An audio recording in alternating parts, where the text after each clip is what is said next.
What's up? Thanks for tuning into another fine edition of the Horror Debate. My name is Jeff Rowdy Jake here, and alongside me, as always, Michael Mandy. This week we're going to be reviewing from the WB, the Veronica Mars. Oh, man! Yeah. Blood and Chocolate from 2007. Oh, come on, Directed Mike. by Katja von Garnier. God bless you, man. Yeah. You know, listen. Starring Agnes Bruckner. Listen, okay? I don't even care about plot, all right? Let me just say this, okay? When I first saw the preview of this movie, I said, first off, blood, chocolate, Agnes Bruckner, it's going to be a good flick. We got to watch it. That's what I said. I remember that. I remember, it's not going to be a bad movie, right? And I don't know. We watched it tonight, and I'm like really conflicted. I thought you'd stop the movie and we were watching the WB. Man. No, well, I'm actually still really conflicted about this movie because there are certain elements about it that I actually liked, and they're not necessarily in the horror vein, okay? And as a matter of fact, this movie is kind of skimming that line between horror and not just WB, but like teen angst. Teen drama is what I was going to say.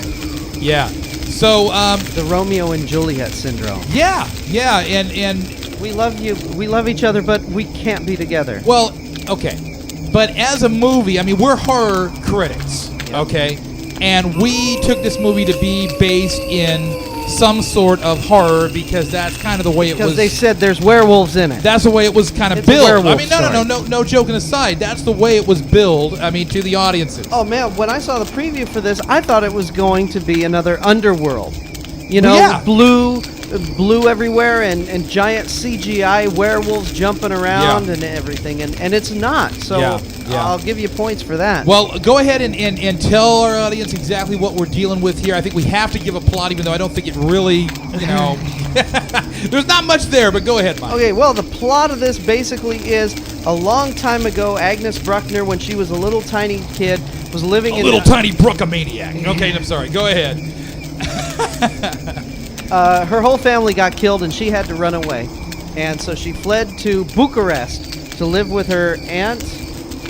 They took her in, and now she's all grown up and looking really nice. And she's a werewolf. The saving grace of the movie. Now I'm not spoiling anything. I mean, right here on they tell you right off, she's a werewolf. She lives with a bunch of other werewolves, and they're in hiding in Bucharest. Right. So, and they're kind of pissed off at humans because we used to run this town and now we don't. So now we're going to hunt in packs and take them out one at a time. So really the first thing I want to say when it comes to this movie is, yes, I think we were a little confused and a little misled, okay? But not nearly as misled as we were with that, the Return or whatever it was that we watched. Oh, that Sarah Michelle Gellar. Yeah. That was just flat out lying. Yeah, okay, that was lying. At least the previews showed a werewolf, and yes, there were werewolves in this movie. Yeah, so I was a little confused as to what we were watching because, as Mike said, and as he always says, we're back to Summer's Eve commercials at WB. But if you take this movie, if you forget about what type of critics we are, and you take this movie for what it was, and for the art or whatever it was that it was trying to portray, I don't think it's nearly as bad as what Mike's probably going to say it is. So what I'm thinking is that... Well, tell us what you think about it, Jeff. Well, I'm going to tell you what I think about it. I think that I have to erase the preconceptions that I had about the movie, because I was so wrong, and I just need to sit down and watch the movie, and we did that, and now I can honestly say that as a horror light movie, okay, it's definitely a teenager's horror film. It's not a bad piece of work. I thought there were actually quite a few decent things in the movie, highlights in the movie that would keep a 15 to 20-year-old on a date. Yeah, especially on a date. It's a date film. This is a date film. Yeah. Like I said, horror light is the best way to put it. I didn't think the special effects were very good overall. Some of it was really bad. I remember there was a scene where the werewolves, the people were jumping to turn into werewolves. You know, the yeah, clan. they couldn't turn into a werewolf on the ground. They had to and jump. I'd like to give props to the property director of this film to supply all those trampolines. There were thousands of trampolines used in this movie. Yeah. Everyone's leaping and doing. in those scenes, you know, the distortion, the way the character kind of morphed into the wolf. They didn't really morph. They turned into a ball of light. Yeah, but that's what I'm saying. It wasn't very good. There was no progression visually from the character to the wolf, in my opinion. Right. It was just kind of a flash, bang, boom. You know, here it is. A human burst of light. Yeah. Boom. Wolf. I would have loved to have seen a transitional phase, not just the eyes and the kind of faraway stare that actors in this movie seem to get. It was more, or it was a lot less visually than what I anticipated. Well, also another interesting thing is these people can be running fully dressed, turn into a wolf, and then when they die, they become naked. So it's like, what happened to their clothes? Well, not just when they die, when they change out back. of the wolf, when they go back to the human form, which in Agnes's case really wasn't a bad thing. Yeah, but it's PG-13, guys. Don't get your hopes up. Right. Side view, not much. Don't write home about I think, you know, as I said at the beginning of this review, how conflicted I am about this movie, and I think the reason being is because I thought there was a lot of like really good pieces of writing in the movie that I thought really could have been turned into something wonderful, and it turned out to be less than stellar, and it's too bad. I really think they were limited, or they weren't limited, but let's just say the PG-13 thing. If we could get rid of that and make this an R-rated film, go a little bit further, put a little more edge into it, tone down the love story a little bit more, because the end it picked up. The end it did pick up. It did. You know, I mean, we were talking about this a while ago, how the werewolf genre is it's really hard to make a good werewolf film because you've got the person who becomes a werewolf, the person they leave behind, and the inner struggle, and there's only one way out. Yeah. Every werewolf film ends the same way. Yeah. And it's you really can't do much with a werewolf film, and so it's really hard to get a good one. I mean, Jack Nicholson and Michelle Pfeiffer couldn't even make a good werewolf film. Yeah, well, that they had the budget for. I do want to mention that film was called Wolf. Besides Agnes Bruckner, I do want to mention she's worth watching. Olivier Martinez. That was the or guy, Oliver, or Oliver, however he says it.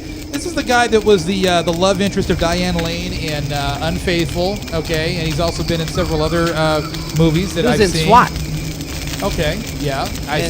You said Taking Lives. Taking Lives, that's right. And, he's a good actor, man. I don't know. That accent didn't sound The accent good. seemed very pushed to me in this movie. I don't know why. Usually he does a really good job. Maybe he's just using more of an unnatural kind of accent to him in this movie. It did seem really pushed, but overall I thought his acting was real solid. This guy always seems to put in a solid performance, so I thought by seeing him... His beard was trimmed. By seeing him, that's more than I do. No, but by seeing him on the screen in this movie, it kind of took me aback a little bit and said, well, they got a decent actor to come in here and really kind of try to pick this thing up. Not that Agnes is not good. It's just that the male lead is usually the dominant in the movie. And it certainly wasn't the love interest of Agnes in the movie.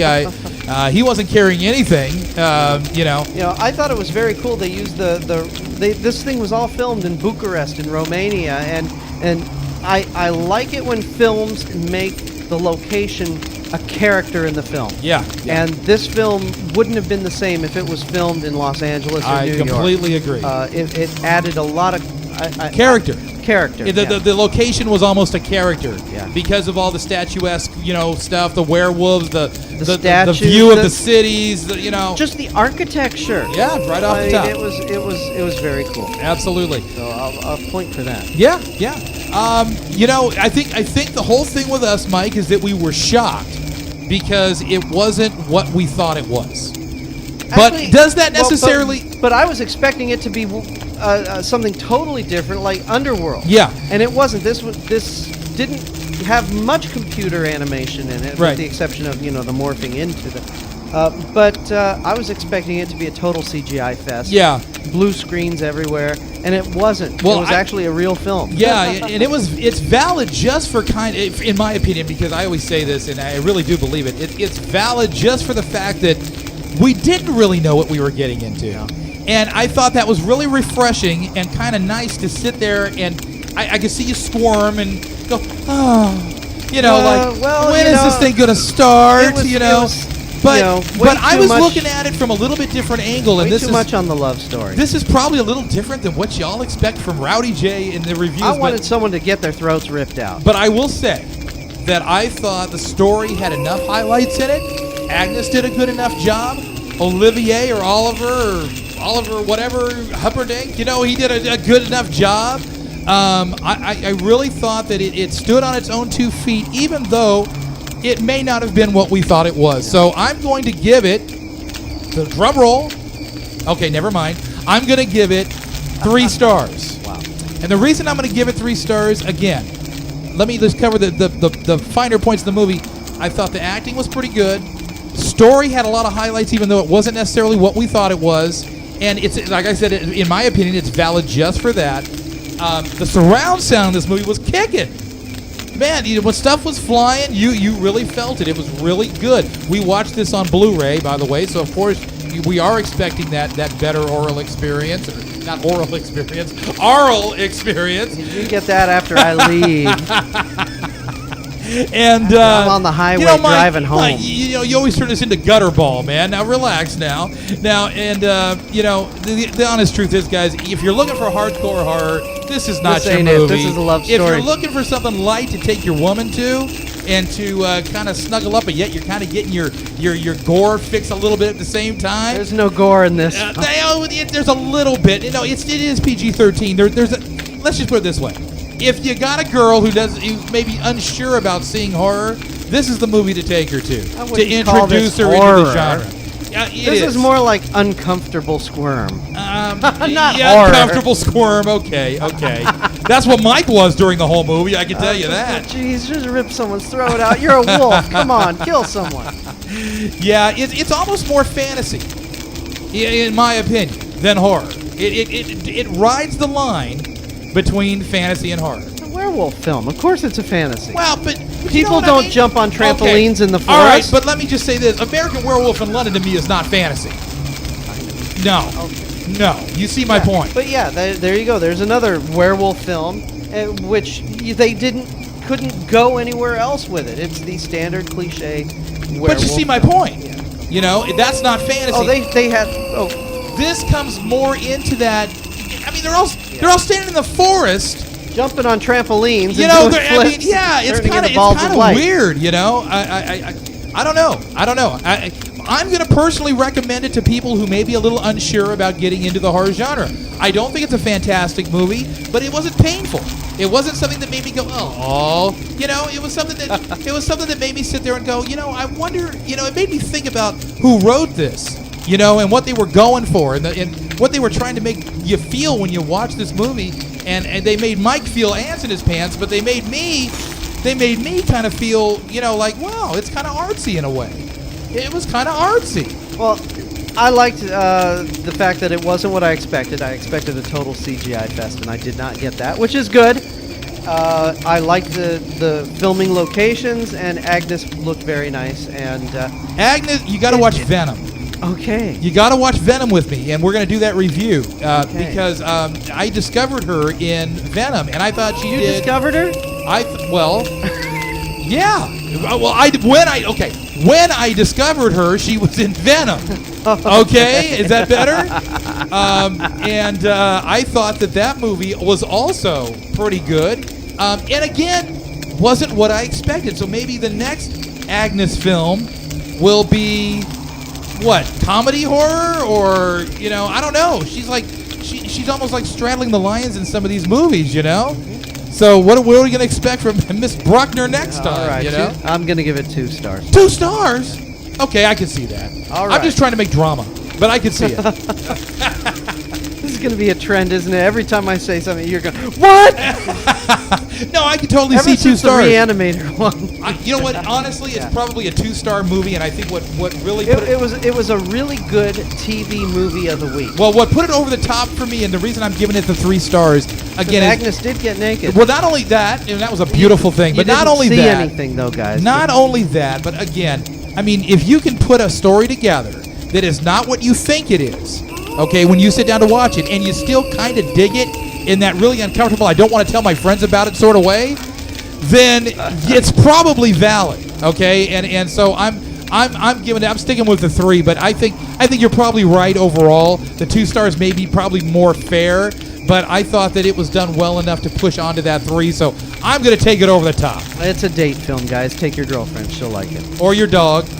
Your dog will dig it because he can talk to all different werewolves. Remember, did you hear the werewolf when he was chewing on one of the characters? I can't remember who it was, but he was making all these noises. I'm like sitting there going, I'm looking at my dog laying on the floor while I'm watching this thing, and we had the volume like just absolutely cranked, right? So, and he's looking at the TV like, what'd you say? You know, what are you talking about? Medium rare what? You know, I mean, it was pretty funny. So this is a film to watch with your dog. Exactly. All right, I'm Michael Mandy. He's Rowdy Jeff. We'll talk to you next week at the Horror Debate.